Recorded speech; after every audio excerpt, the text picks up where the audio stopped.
disse: dá cá o teu filho para que hoje o comamos, e amanhã comeremos o meu. Cozemos, pois, o meu filho e o comemos.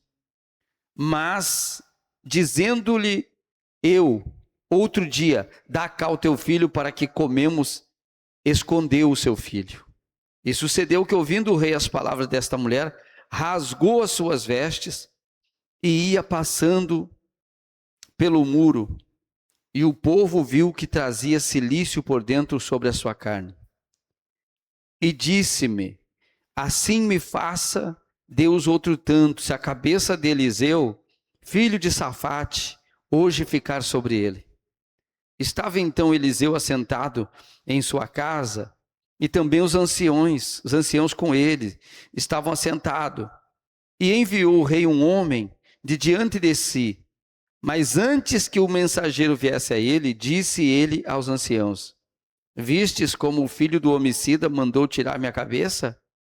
Olhai, quando vier o mensageiro, fechai-lhe a porta e empurrai-o para fora com a porta. Porventura, não vem o ruído dos pés do seu senhor após ele? E estando ele ainda falando com eles, eis que o mensageiro descia a ele e disse o rei: eis que este mal vem do Senhor. Que mais, pois, esperaria do Senhor? Senhor nosso Deus, fale conosco nesta noite. É a tua palavra, e a tua palavra é para a nossa instrução. A tua palavra, ela é para alimentar a nossa alma. A tua palavra é para nos limpar, nos lavar, nos purificar. A tua palavra é para nos ensinar, para que possamos nós, Senhor, nos comportar nesse mundo, sendo luz para esse mundo, como o Senhor orou e deseja que assim sejamos.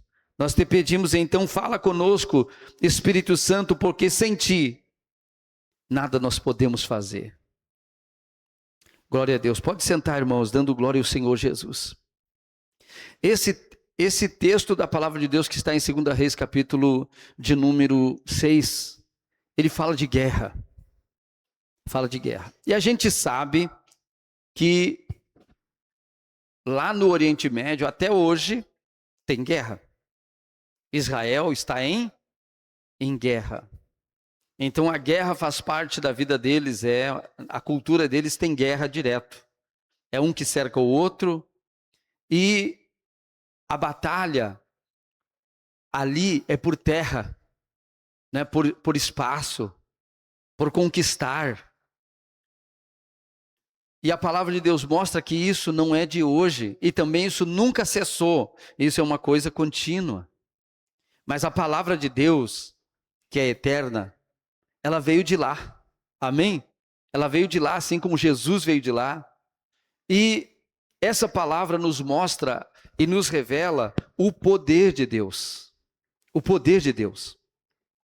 O poder de Deus em ação, mostra que para Deus não tem impossível, mas que às vezes, Deus muitas vezes precisa deixar o homem descer ao fundo do poço, para o homem acordar.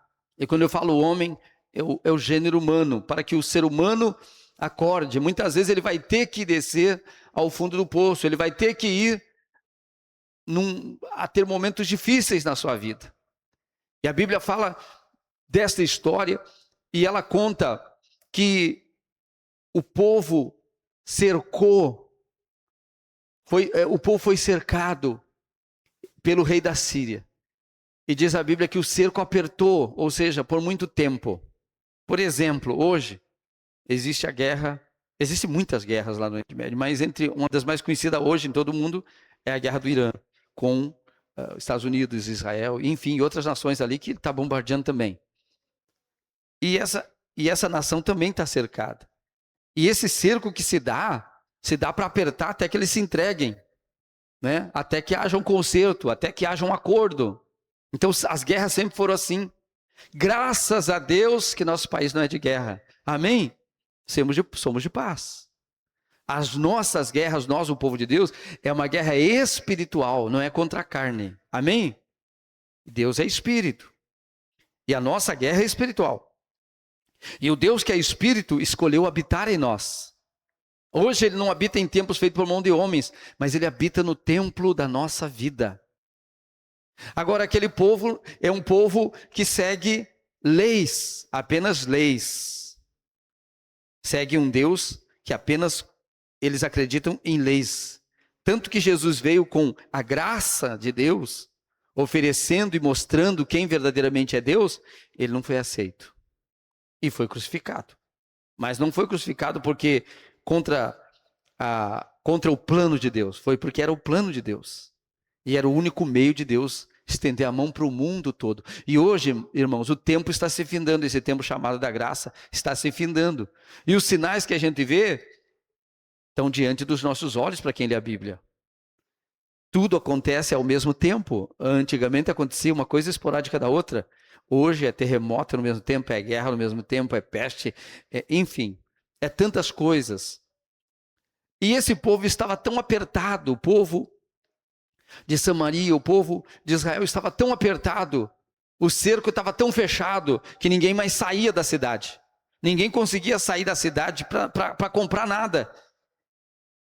Hoje você ouve falar sobre, por exemplo, economia na guerra, já a inflação está nas alturas para quem está em guerra. E se para nós já a inflação cresce por causa do petróleo, imagine lá. Então, nessa guerra, apertou tanto que eles não tinham mais o que comer. Não tinham mais o que comer, ao ponto de vender uma cabeça de jumento por muitos ciclos de prata. Ao ponto de vender cocô de pomba para comer. Irmãos, nós só ouvimos falar de um tipo de fome assim. Alguns de nós, talvez já passou algum momento difícil, nesse sentido. Mas ao ponto de comer isso, acho que ninguém no Brasil que eu conheça. Então você imagine o tamanho do aperto, o tamanho da fome. E aonde estava Deus? Uma das perguntas que as pessoas fazem quando elas estão passando por momentos difíceis é: aonde está Deus? Deus me abandonou? Deus me deixou? Deus esqueceu de mim? Essa é uma das coisas que nunca deve estar na nossa boca, essa palavra. Nunca deve ter esse pensamento na nossa cabeça. Porque Deus disse na sua palavra: eu nunca te deixarei. Eu jamais te abandonarei. Eu estou contigo todos os dias até a consumação do século. Se Deus não cumprir essa palavra, ele seria mentiroso. E se você não crê nele, você está dizendo que ele é mentiroso. Mas se você crê nele, você tem direito de ter ele contigo todo dia, o tempo todo. Amém? Mesmo nos momentos difíceis. Ele não disse que não haveria momentos difíceis. Ele disse que nós passaríamos muitas vezes pelas águas, muitas vezes nós passaríamos pelo fogo, mas as águas não iam nos afogar e nem o fogo iria nos consumir. Porque ele nos protegeria. Quantas lutas já passamos, quantas lutas você já passou? Deus nunca te abandonou.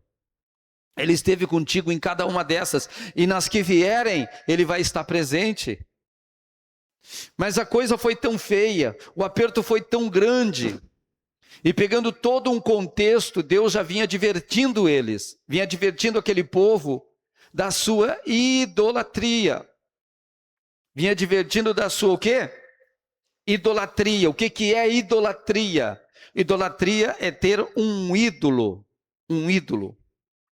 Um ídolo. Alguém que você coloca no lugar de Deus.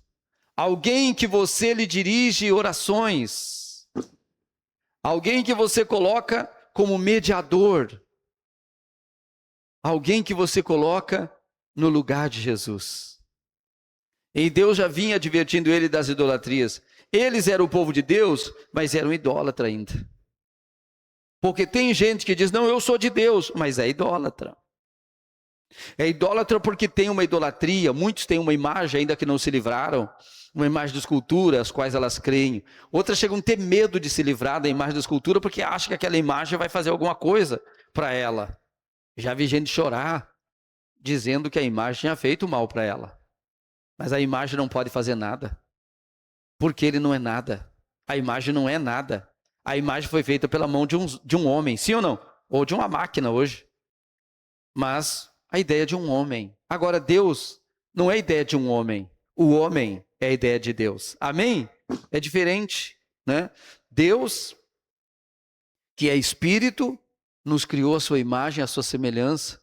E a Bíblia diz que nele nós nos movemos, nele nós existimos. Amém? E a Bíblia diz que é tudo para ele, porque dele, por ele e para ele são todas as coisas. Então, a crise, muitas vezes ela vai vir de alguma maneira na vida da pessoa. E existem muitos tipos de crise, mas essa crise aqui era uma crise de guerra. E era um problema que as pessoas estavam passando fome ao ponto, já não de comer apenas cabeça de jumento, cocô de pomba, mas também comiam seus próprios filhos que morriam de fome.